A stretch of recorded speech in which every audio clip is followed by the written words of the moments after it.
ओ hello, मेरी गाड़ी में क्यों झांक रहा है? चोरी कर रहा था क्या? रुक, अभी पुलिस को कॉल कर रहा हूँ। नहीं साहब जी, हाँ हम मुकेश जो आपके कंपनी में सिक्योरिटी गार्ड की नौकरी करता था ना, वो मुकेश पहचानिए।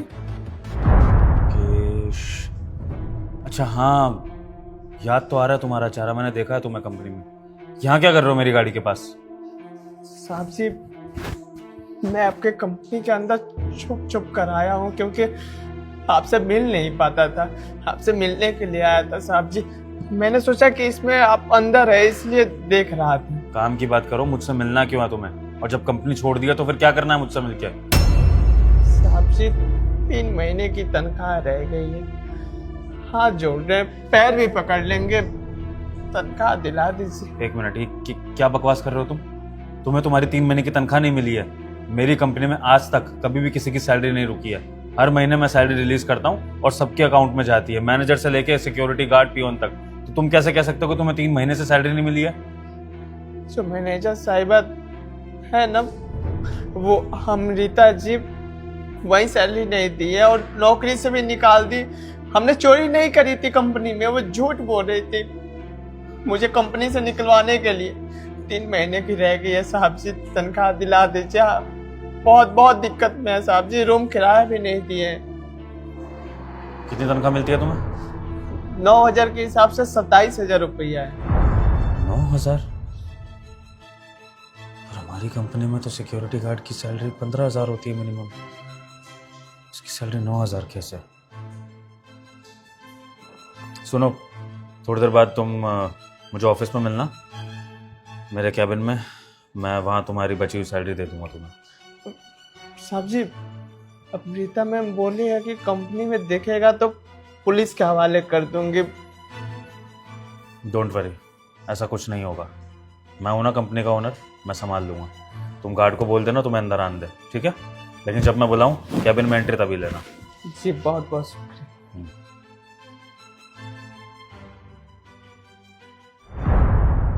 जी सर, आपने बुलाया मुझे? हाँ अमृता, ऑफिस में सबको सैलरी डिस्ट्रीब्यूट टाइम से हो रही है? जी सर। पक्का किसी की सैलरी पेंडिंग तो नहीं है? नहीं नहीं सर, आपने रिस्पॉन्सिबिलिटी मुझे दी है, मैं बहुत अच्छे से करती हूँ सारा काम। Very good. अच्छा ये बताओ, हमारे ऑफिस में सिक्योरिटी गार्ड की सैलरी पे क्या रहता है? सर सभी का 15,000 रुपये। पक्का सबको 15,000 रुपये मिलता है? जी सर, सबको 15,000 रुपये सैलरी मिलती है। ओके। अच्छा, हमारी कंपनी में पिछले कुछ महीनों से ऐसा क्यों हो रहा है कि हर 3-4 महीने में सिक्योरिटी गार्ड चेंज हो जाते हैं? इसके पीछे कोई खास वजह? वो दरअसल बात ये है सर कि जो भी न्यू ज्वाइनिंग होती है वो ढंग से काम नहीं करते और मैं उनको डांट देती हूँ तो वो लोग खुद ही छोड़ के चले जाते हैं। ओके। अच्छा, इसके अलावा मुझे एक केस सुनने में ये भी आया कि एक सिक्योरिटी गार्ड को 9,000 रुपये की सैलरी दी जा रही थी। तो ये सच है ये बात या नहीं? नहीं सर, ये तो बिल्कुल झूठ है। किसी भी सिक्योरिटी गार्ड को 9,000 तो मिलती ही नहीं है सैलरी, सबकी 15,000 रुपये वही मिलती है। सर जिसने भी आपको ये इन्फॉर्मेशन दी है बिल्कुल झूठ है, ये ऐसा तो कुछ भी नहीं है। ठीक है, ऐसी बात है तो हम उसी आदमी को बुला लेते हैं जिसने ये फॉल्स इन्फॉर्मेशन दी है। दूध का दूध और पानी का पानी हो जाएगा। आ जाइए।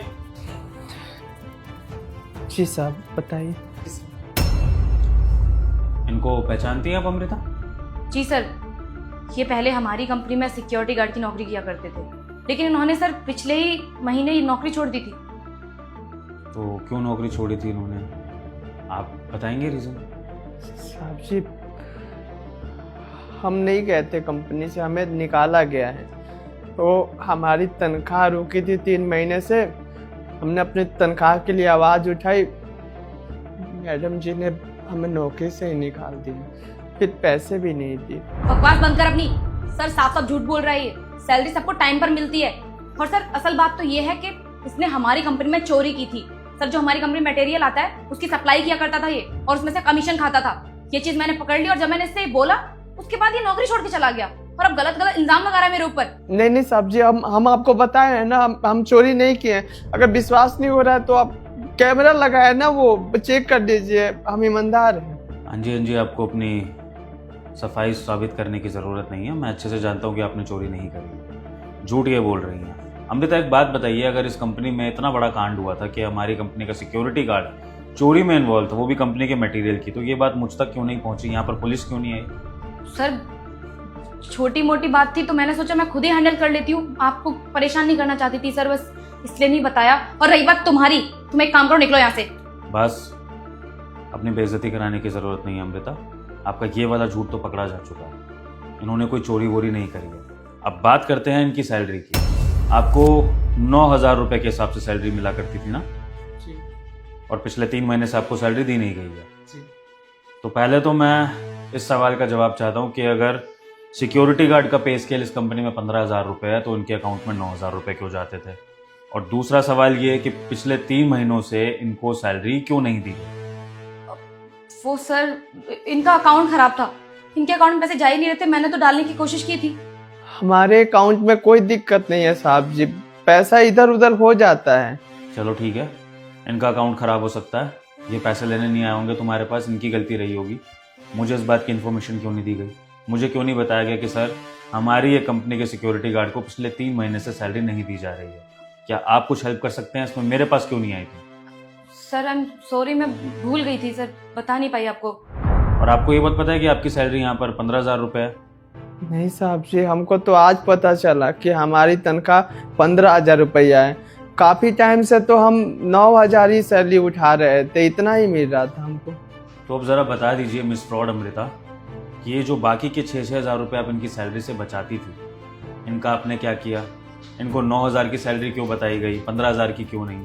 और इनके पिछले 3 महीनों की सैलरी क्यों नहीं दी गई? मुझे क्यों नहीं इन्फॉर्मेशन दी गई इस बारे में कि इनका अकाउंट खराब है? वॉट एवर, इसके बारे में मुझे बताइए। Sir I am really sorry, उस टाइम पे मुझे पैसों की नीड थी, बस इसलिए मैंने इनको सिर्फ 9,000 रुपये दिए और बाकी के पैसे अपने पास रख लिए। उनको पैसों की नीड नहीं है, वो अपना घर नहीं चलाते हैं। तुम्हारी तो फिर भी अच्छी खासी सैलरी है अमृता, 80,000 रुपीज़ पर मंथ लेती हो तुम, उसके बाद भी तुम्हारी नीड्स पूरी नहीं हो रही हैं और तुम दूसरे लोगों की सैलरी मार रही हो। यहाँ पर उस गार्ड की 15,000 रुपये सैलरी थी, जिसमें से तुम उसको 9 ही देती थी, और वो भी तुमने पिछले 3 महीने से देनी बंद कर दी थी। तुम सोच सकती हो कि उस गरीब के घर में रोटी भी कैसे चल रही होगी? I am really sorry sir, गलती हो गई मुझसे, माफ कर ये दीजिए। कोई गलती नहीं है अमृता, इसे गलती मत बोलो। ये बहुत बड़ा फ्रॉड है और इस फ्रॉड की तुम्हें सजा मिलनी चाहिए, और सजा ये होगी कि तुम इनको अभी के अभी इनका सारा पेंडिंग अमाउंट लौटाओगी। सर मैं अभी कहाँ से लेकर आऊंगी? मेरे घर के भी कुछ खर्चे हैं सर, घर का रेंट भी जाता है और घर में राशन वगैरह, मेरी माँ भी बीमार है सर, बहुत सारे खर्चे हैं, मैं अभी नहीं दे पाऊंगी। लेकिन सर मैं प्रॉमिस करती हूँ मैं 1-2 महीने के बाद पैसे वापस कर दूंगी। कैसे? सर वो मेरी सैलरी आने वाली है ना, मैं दे दूंगी पैसे वापस। तुम्हें अभी भी लगता है कि तुम्हारी सैलरी आने वाली है? किस बेसिस पे? अमृता मैं तुम्हें अभी के अभी फायर कर रहा हूँ इस कंपनी से, तुम्हें लगता है कि इस कांड के बाद मैं तुम्हें इस कंपनी में रखूंगा? बिल्कुल भी नहीं। ये तुम्हारा इस कंपनी में लास्ट दिन है, और जो तुम्हारी अभी आने वाली सैलरी है ना, वो सारी की सारी सैलरी इनके अकाउंट में जाएगी एज अ कंपनसेशन, और बाकी जो भी अमाउंट बचेगा वो तुम अपने पल्ले से इनको दोगी। चाहे तुम्हें अपनी सेविंग्स निकालनी पड़े, चाहे तुम्हें कहीं से भीख मांगनी पड़े, चोरी करनी पड़े, डाका डालना पड़े, लेकिन तुम इनके पेंडिंग पैसे सारे के सारे वापस करो। Sir I am really sorry sir, ऐसा मत कीजिए सर, मुझे मेरी सैलरी नहीं मिली तो मैं तो बर्बाद हो जाऊंगी सर, बहुत सारे खर्चे हैं मेरे घर के, वो सब मैं कैसे मैनेज करूंगी? सर गलती हो गई मुझसे, माफ कर दीजिए मुझे, मैं पैसे वापस कर दूंगी 1-2 महीने में। सॉरी अमृता, कुछ गलतियों की माफ़ी होती नहीं, और ऐसी गलतियों की तो बिल्कुल भी नहीं जो गलती से ज़्यादा क्राइम है। ये पैसों का गबन करना किसी भी प्रोफेशनल फील्ड में बहुत बड़ा क्राइम होता है, और शुगर करो कि तुम किसी MNC या बैंक में नहीं हो, वरना तुम्हें सीधा जेल भेजा जाता। लेकिन मैं फिर भी तुम्हारे लड़की होने का लिहाज कर रहा हूँ, क्योंकि तुम्हारे पीछे तुम्हारे माँ बाप हैं और उनकी इज्जत तुमसे जुड़ी हुई है, इसलिए पुलिस को नहीं इन्फॉर्म कर रहा हूँ। लेकिन ये तुम्हारे लिए वार्निंग है अमृता, अगर तुमने कैसे भी करके इन गार्ड के पेंडिंग पैसे नहीं लौटाए तो याद रखना पुलिस तुम्हारे दरवाजे पर दस्तक देगी, और फिर तुम जिंदगी में कहीं काम नहीं कर पाओगे। समझ रही हो? जी सर। और आगे से ये फ्रॉड करने से पहले इस बात का ध्यान रख लेना कि कोई भी लालच थोड़े समय के लिए हमें पैसा या कोई भी चीज़ दिलवा देता है, लेकिन फिर जब हम पकड़े जाते हैं ना, तो उतना ही डबल नुकसान हमें भरना पड़ता है, वो भी बेइज्जती के साथ। Understand? Leave my office now.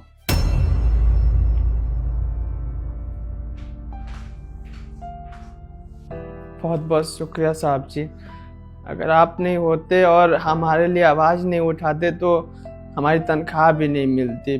शुक्रिया।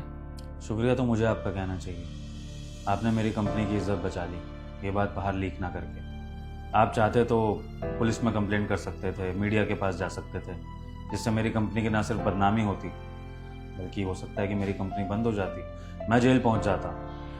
लेकिन आपने अगर इस कंपनी की इज्जत का मान रखा तो आपकी इज्जत का मान रखना मेरा फ़र्ज़ है। ये 40,000 रुपये हैं, फ़िलहाल इन्हें रख लीजिए। बाकी जितना भी आपका पेंडिंग अमाउंट है मैं खुद ट्रांसफ़र कर दूँगा, ठीक है? जी जी, शुक्रिया। और हाँ, आप कल से दोबारा ज्वाइन कर लीजिए। अब से आपकी सैलरी 20,000 रुपीज़ रहेगी और कोई भी आपकी सैलरी कट करने की कोशिश नहीं करेगा, क्योंकि अब सबके अकाउंट में डायरेक्ट सैलरी मैं खुद डाला करूँगा। जी साहब जी, बहुत बहुत शुक्रिया। चलते हैं। कल मिलते हैं। जी।